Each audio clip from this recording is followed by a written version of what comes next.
Perkenalkan, nama saya Vistaria Brigita Kalumata dengan NIM 2206-11020643. Pada saat ini saya akan menjelaskan tentang materi perencanaan strategis. Video ini saya buat dengan tujuan untuk memenuhi tugas yang diberikan dari Dr. Imelda Welin Juliana Ogi, SEMM.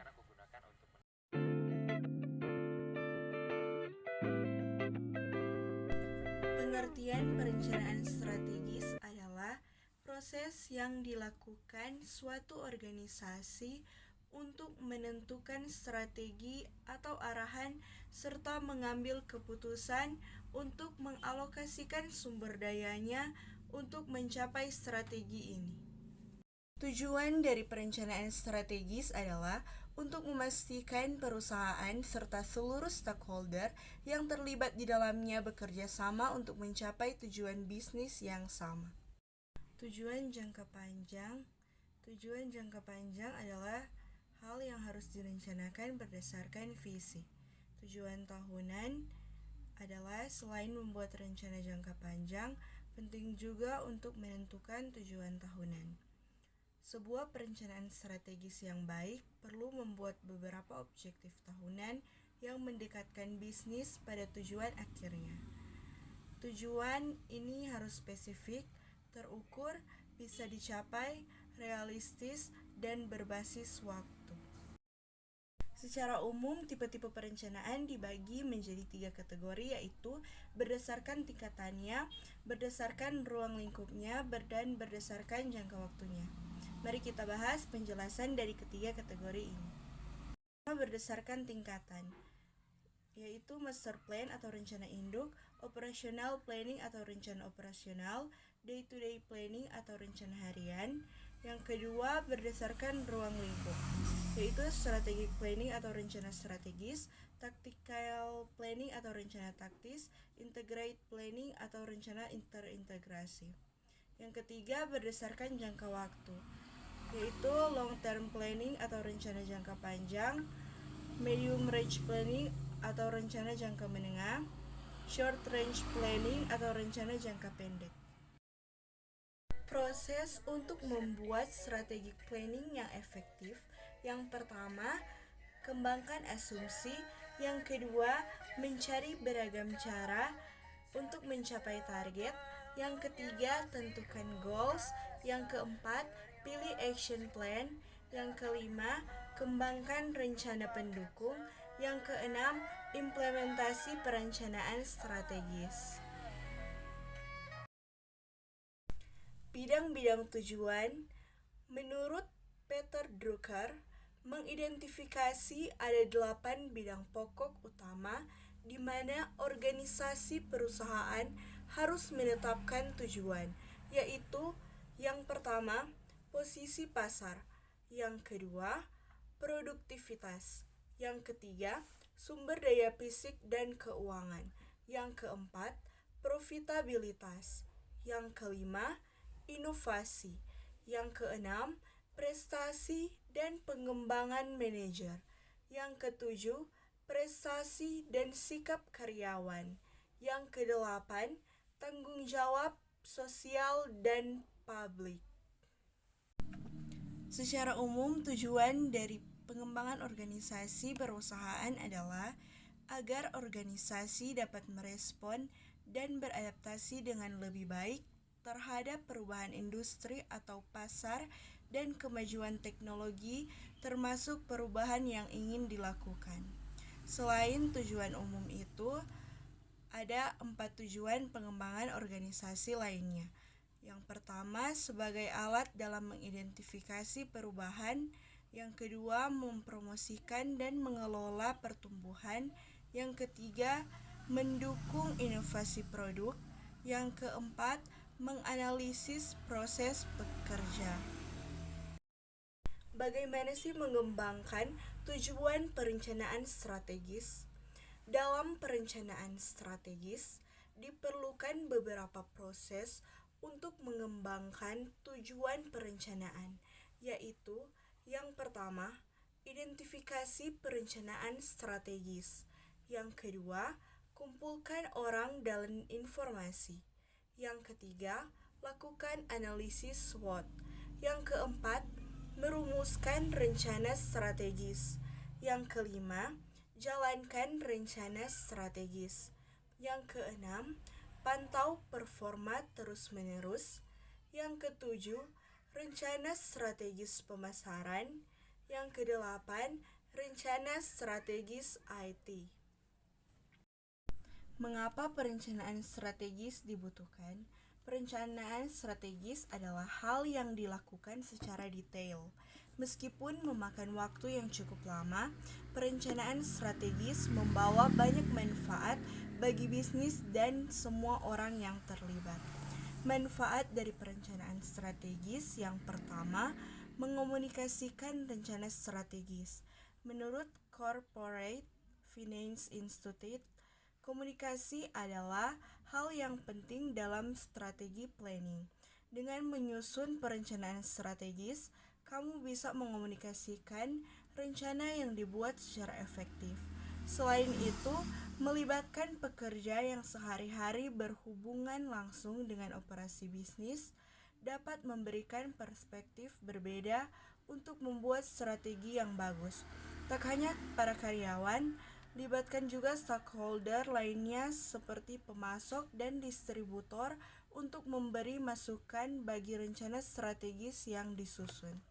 Yang kedua, meningkatkan produktivitas, yaitu melibatkan karyawan dan stakeholder lainnya dalam penyusunan perencanaan strategis adalah salah satu cara untuk meningkatkan produktivitas. Mereka akan merasa memiliki tanggung jawab yang lebih dan berusaha untuk meningkatkan kinerja akan target yang sudah disetujui bisa tercapai. Yang ketiga, mengidentifikasi kekuatan dan kelemahan. Saat menyusun perencanaan strategis adalah momen yang tepat untuk menganalisis bisnis secara keseluruhan. Hal ini memberimu kesempatan untuk meninjau apa yang telah dilakukan dengan baik dan apa saja yang masih butuh pengembangan atau perbaikan. Selain itu, kesempatan dan ide baru pun dapat ditemukan pada proses ini. Yang keempat, menetapkan arah bisnis. Hasil akhir dari pelaksanaan perencanaan strategis adalah untuk mengetahui dengan jelas arah bisnis akan melaju. Diskusi dan rencana yang dibuat idealnya mampu membuat bisnis berada di posisi yang paling tepat untuk mencapai target dan kesuksesan. Strategic planning adalah perencanaan yang penting untuk mempersiapkan bisnis menghadapi apapun yang menghadang untuk waktu. Ada beberapa komponen yang perlu diperhatikan dalam melakukan perencanaan strategis. Yang pertama, rencana marketing. Rencana marketing sangat dibutuhkan saat proses launching sebuah produk atau jasa. Dengan melakukan riset terhadap target market, tim perusahaan juga akan menemukan cara promosi yang tepat untuk menarik perhatian semua customer. Yang kedua, Key Performance Indicators. Ada hal yang perlu ditentukan sejak awal, yaitu KPI. KPI dapat dikatakan sebagai target, namun lebih spesifik ke angka. KPI bisa terus berkembang dan meningkatkan seiring berkembangnya perusahaan. Misalnya dengan menentukan pemasukan 2 kali lipat dibanding bulan sebelumnya atau dikenaikan penjualan produk A di tanggal yang sudah ditentukan. Yang ketiga, proyek finansial. Sebagai bahan pembelajaran agar perusahaan bisa berjalan dengan baik, pembelajaran finansial bisa dilakukan tiap bulan saat perusahaan sudah berjalan.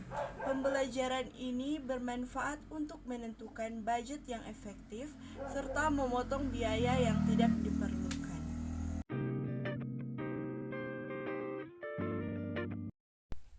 Pengertian manajemen by objektif. Manajemen by objektif atau manajemen secara objektif adalah suatu persetujuan terhadap objektif di dalam suatu organisasi sehingga manajemen dan karyawan menyetujui objektif ini dan memahami apa posisi mereka di dalam organisasi tersebut. langkah-langkah kerja dari sistem manajemen by objektif. Ada 3 tahap dalam menjalankan sistem manajemen by objektif ini. Yang pertama, tahap persiapan, yaitu menyiapkan dokumen dan data yang diperlukan.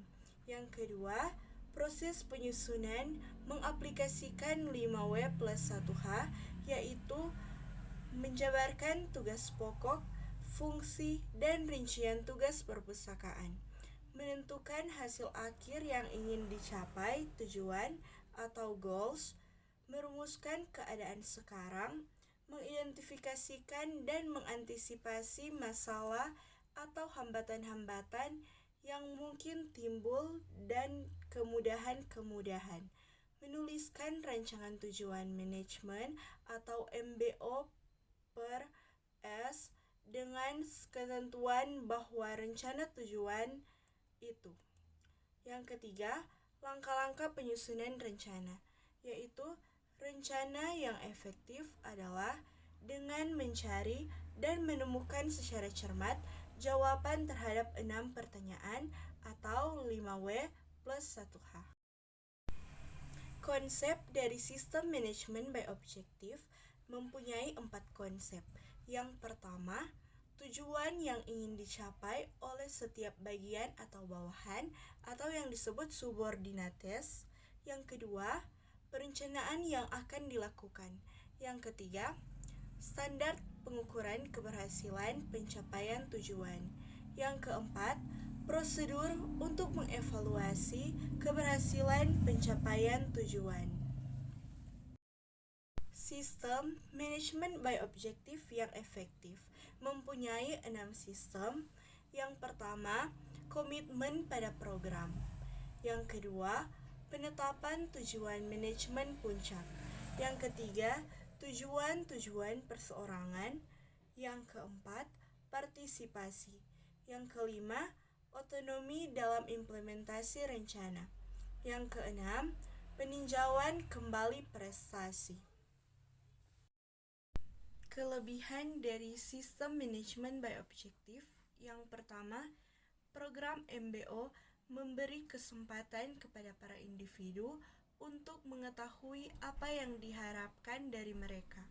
Yang kedua, program MBO membantu dalam perencanaan dengan membuat para manajer menetapkan sasaran dan waktu yang ditargetkan. Yang ketiga, program MBO meningkatkan komunikasi antara para manajer dan bawahan. Yang keempat, program MBO membuat para manajer lebih menyadari tentang sasaran organisasi. Yang kelima, program MBO membuat proses manajemen lebih wajar dengan memusatkan pada suatu perencanaan.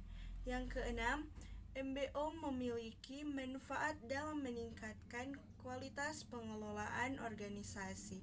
Yang ketujuh, MBO mampu membantu terciptanya suatu perencanaan yang efektif, juga terbukti mampu melakukan pengendalian yang efektif. Yang kedelapan, membuat proses evaluasi secara efektif yang dilakukan para manajer. Kekurangan dari sistem manajemen by objektif yaitu yang pertama, kelemahan yang melekat pada proses MBO dalam mengonsumsi waktu dan biaya yang besar. Yang kedua, dalam hal pengembangan dan implementasi program-program MBO. Yang ketiga, MBO terlihat sekilas sangat sederhana, namun di balik kesederhanaannya membuat para manajer MBO harus benar-benar memahami, sebab jika tidak maka mereka akan sulit menjelaskan kepada bawahan. Yang keempat, MBO tidak bisa berhasil apabila tidak mampu memberikan garis-garis pedoman yang perlu. Oleh karena itu, manajer harus mengetahui dengan tepat tujuan perusahaan dan aktivitasnya sesuai dengan tujuan tersebut. Yang kelima, tujuan yang kurang jelas akan berakibat para manajer tidak mampu menyesuaikan diri dengan MBO. Yang keenam, MBO juga ditemui kesulitan dalam menetapkan tujuan-tujuan. Yang ketujuh, bagi organisasi yang menggunakan MBO, penetapan tujuan biasanya dilakukan untuk jangka pendek yang kurang dari setahun. Yang kedelapan, penetapan MBO juga menyebabkan ketidakluasan dalam hal perubahan sasaran dibandingkan konsep manajemen lainnya.